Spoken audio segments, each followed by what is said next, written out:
Welcome back to another technical deep dive here in the debug zone.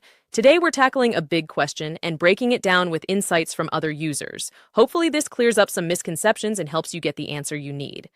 So buckle up, stay a little curious, and let's jump right in.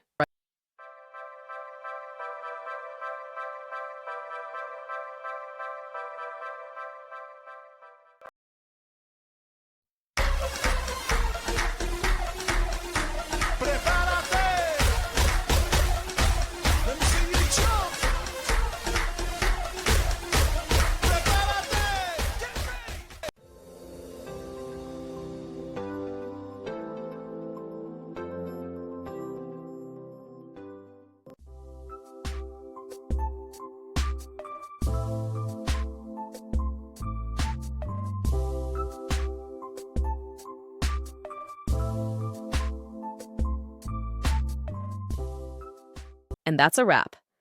I hope you found the answer you were looking for. If you did, take a second to hit that subscribe button. It really helps out. And let me know in the comments which solution worked best for you.